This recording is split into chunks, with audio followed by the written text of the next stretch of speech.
யோசுவாவின் புஸ்தகம் 14ஆம் அதிகாரம். கானான் தேசத்திலே இஸ்ரவேல் புத்திரர் சுதந்தரித்துக் கொண்ட தேசங்களை ஆசாரியனாகிய எலெயாசாரும் நூனின் குமாரனாகிய யோசுவாவும் இஸ்ரவேல் புத்திரருடைய கோத்திர பிதாக்களின் தலைவரும் கர்த்தர் மோசேயை கொண்டு கட்டளையிட்டபடி சீட்டு போட்டு 9.5 கோத்திரங்களுக்கும் சுதந்திரமாக பங்கிட்டார்கள். மற்ற 2.5 கோத்திரங்களுக்கும் மோசே யோர்தானுக்கு அப்புறத்திலே சுதந்திரம் கொடுத்திருந்தான். லேவியருக்கு மாத்திரம் அவர்கள் நடுவே சுதந்திரம் கொடுக்கவில்லை. மனாசே எப்பிராயிம் என்னும் யோசேப்பின் புத்திரர் 2 கோத்திரங்களானார்கள். ஆதலால் அவர்கள் லேவியருக்கு தேசத்திலே பங்கு கொடாமல் குடியிருக்கும்படி பட்டணங்களையும் அவர்களுடைய ஆடு மாடுகள் முதலான சொத்துக்காக வெளி நிலங்களையும் மாத்திரம் அவர்களுக்கு கொடுத்தார்கள். கர்த்தர் மோசேக்கு கட்டளையிட்டபடி இஸ்ரவேல் புத்திரர் செய்து தேசத்தை பங்கிட்டார்கள். அப்பொழுது யூதாவின் புத்திரர் கில்காலிலே யோசுவாவின் இடத்தில் வந்தார்கள். கேனாசியனான எப்புன்னேயின் குமாரனாகிய காலேப் அவனை நோக்கி, காதேஸ் பர்னேயாவிலே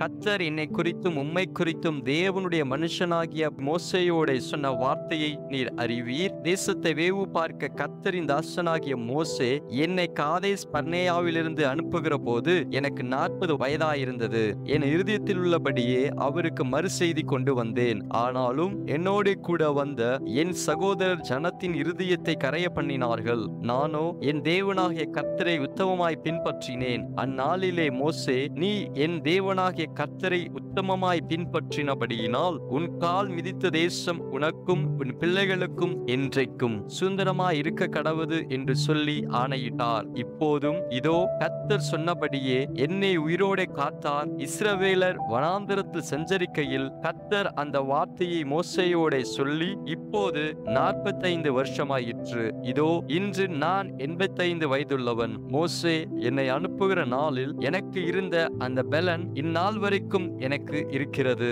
யுத்தத்திற்கு போக்கும் வருத்தமாய் இருக்கிறதற்கு அப்போது எனக்கு இருந்த பலன் இப்போதும் எனக்கு இருக்கிறது. ஆகையால் கர்த்தர் அந்நாளிலே சொன்ன இந்த மலை நாட்டை எனக்கு தாரும். அங்கே ஏனாக்கியரும் அரணிப்பான பெரிய பட்டணங்களும் உண்டென்று நீர் அந்நாளிலே கேள்விப்பட்டீரே. கர்த்தர் என்னோடு இருப்பாரானால் கர்த்தர் சொன்னபடி அவர்களை துரத்தி விடுவேன் என்றான். அப்பொழுது யோசுவா எப்புன்னேயின் குமாரனாகிய காலேபை ஆசீர்வதித்து எபிரோனை அவனுக்கு சுதந்திரமாக கொடுத்தான். ஆதலால் கேனாசியனான எப்புன்னேயின் குமாரனாகிய காலேப் இஸ்ரவேலின் தேவனாகிய கர்த்தரை உத்தமமாய் பின்பற்றினபடியினால் இந்நாள் மட்டும் இருக்கிறபடி எபிரோன் அவனுக்கு சுதந்திரமாயிற்று. முன்னே எபிரோனுக்கு கீரியாத் அர்பா என்று பெயர் இருந்தது. அர்பா என்பவன் ஏனாக்கியருக்குள்ளே பெரிய மனுஷனாயிருந்தான். யுத்தம் ஓய்ந்ததினால் தேசம் அமைதலாயிருந்தது என்பதே. ஆமென்.